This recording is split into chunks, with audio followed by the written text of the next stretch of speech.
Good morning, third graders. Today we are starting our day one of e-learning, and we are really excited that we are getting to continue on with our second novel study of the year with you guys, even though we're not face-to-face with you.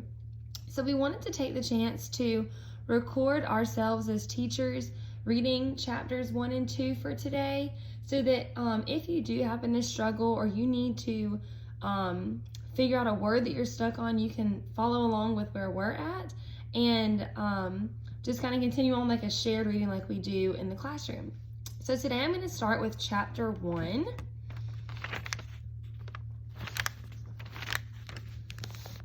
All right, I hope you're ready. Chapter 1. My name is India Opal Bulani, and last summer my daddy, the preacher, sent me to the store for a box of macaroni and cheese, some white rice, and 2 tomatoes, and I came back with a dog. This is what happened. I walked into the produce section of the Winn Dixie grocery store to pick out my 2 tomatoes, and I almost bumped right into the store manager. He was standing there all red-faced, screaming and waving his arms around. "Who let a dog in here?" he kept on shouting. "Who let a dirty dog in here?" At first, I didn't see a dog. There were just a lot of vegetables rolling around on the floor, tomatoes and onions and green peppers. And there was what seemed like a whole army of Winn Dixie employees running around waving their arms just the same way the store manager was waving his. And then the dog came running around the corner. He was a big dog and ugly, and he looked like he was having a real good time. His tongue was hanging out and he was wagging his tail. He skidded to a stop and smiled right at me. I had never before in my life seen a dog smile, but that is what he did. He hit back his lips and showed me all his teeth.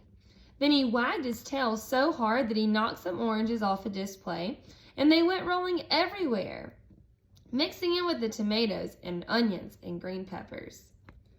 The manager screamed, "Somebody grab that dog!" The dog went running over to the manager, wagging his tail and smiling. He stood up on his hind legs.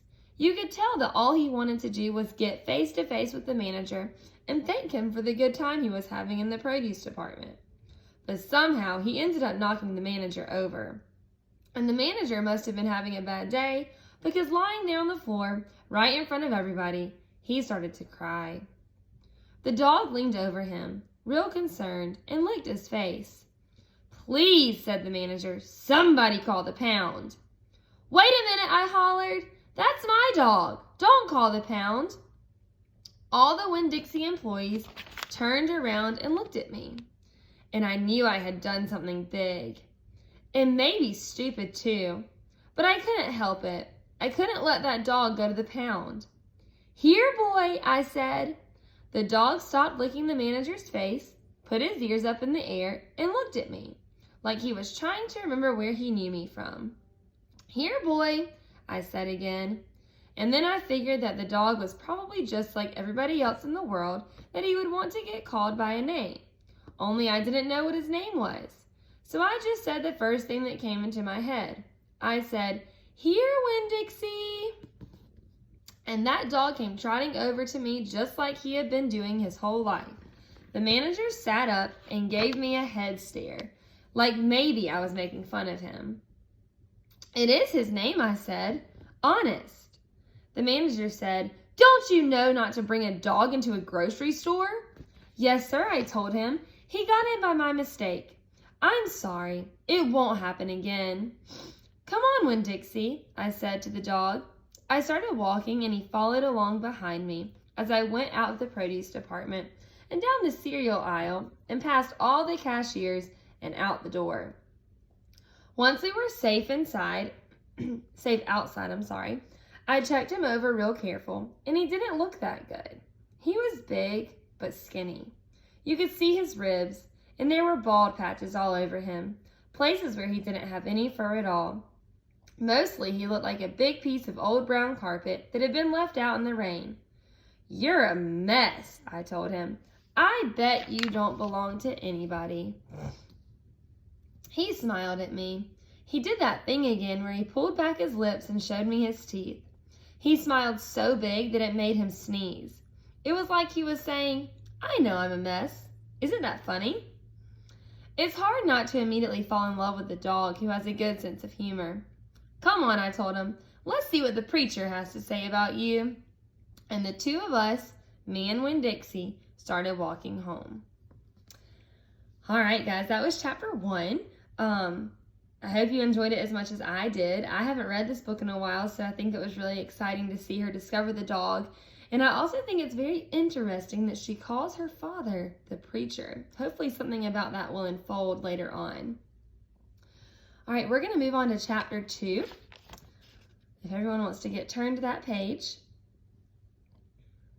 All right, we'll begin. Chapter 2. That summer, I found Winn Dixie was also the summer me and the preacher moved to Naomi, Florida, so he could be the new preacher at the Open Arms Baptist Church of Naomi. My daddy is a good preacher and a nice man, but sometimes it's hard for me to think about him as my daddy because he spends so much time preaching or thinking about preaching or getting ready to preach. And so in my mind, I think of him as the preacher. Before I was born, he was a missionary in India, and that is how I got my first name. But he called me by my second name, Opal, because that is his mother's name, and he loved her a lot.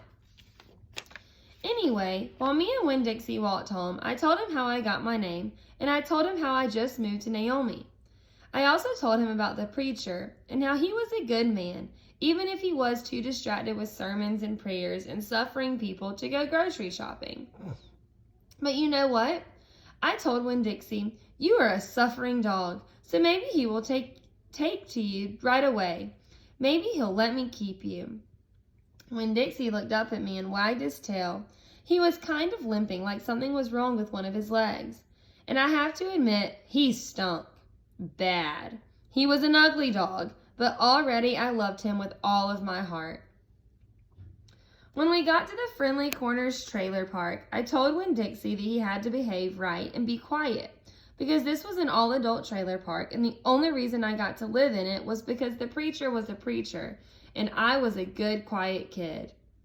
I was what the Friendly Corners trailer park manager, Mr. Alfred, called an exception.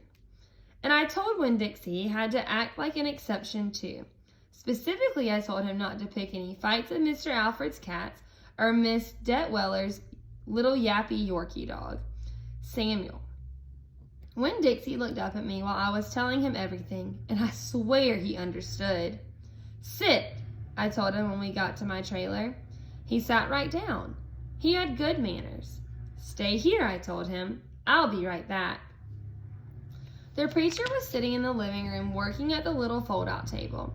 He had papers spread all around him, and he was rubbing his nose, which always means he is thinking hard. "Daddy," I said. He said back. "Daddy, do you know how you always tell me that we should help those less fortunate than ourselves?" He said. He rubbed his nose and looked around at his papers. "Well," I said, "I found a less fortunate at the grocery store." "Is that right?" he said. "Yes, sir," I told him. I stared at the preacher really hard. Sometimes he reminded me of a turtle hiding inside its shell in there, thinking about things and not ever sticking his head out into the world. "Daddy, I was wondering, could this less fortunate, could he stay with us for a while?" Finally, the preacher looked up at me. "Opal," he said, "what are you talking about?" "I found a dog," I told him, "and I want to keep him." "No dogs," the preacher said. "We've talked about this before. You don't need a dog." "I know it," I said. "I know I don't need a dog, but this dog needs me." "Look," I said. I went to the trailer door and I hollered, "Winn Dixie!" Winn Dixie's ears shot up in the air, and he grinned and sneezed, and then he came limping up the steps and into the trailer and put his head right in the preacher's lap, right on top of a pile of papers. The preacher looked at Winn Dixie. He looked at his ribs and his matted up fur and the places where he was bald. The preacher's nose wrinkled up. Like I said, the dog smelled pretty bad. When Dixie looked up at the preacher, he He pulled back his lips and showed the preacher all of his crooked yellow teeth and wagged his tail and knocked some of the preacher's papers off the table. Then he sneezed and some more papers fluttered to the floor. "What did you call this dog?" the preacher asked. "Winn Dixie," I whispered. I was afraid to say anything too loud. I could see that Winn Dixie was having a good effect on the preacher. He was making him poke his head out of his shell. "Well," said the preacher, "he's a stray if I've ever seen one." He put down his pencil and scratched Winn Dixie behind the ears. "And the less fortunate, too, that's for sure." "Are you looking for a home?" the preacher asked real soft to Winn Dixie. Winn Dixie wagged his tail. "Well," the preacher said, "I guess you've found one." Oh my goodness, it sounds like the preacher is turning over and going to let Opal keep this dog. I hope you enjoyed chapter 1 and chapter 2, and we cannot wait to continue on this novel study journey with you the rest of the week and next week as well. We love you guys. Have a good day.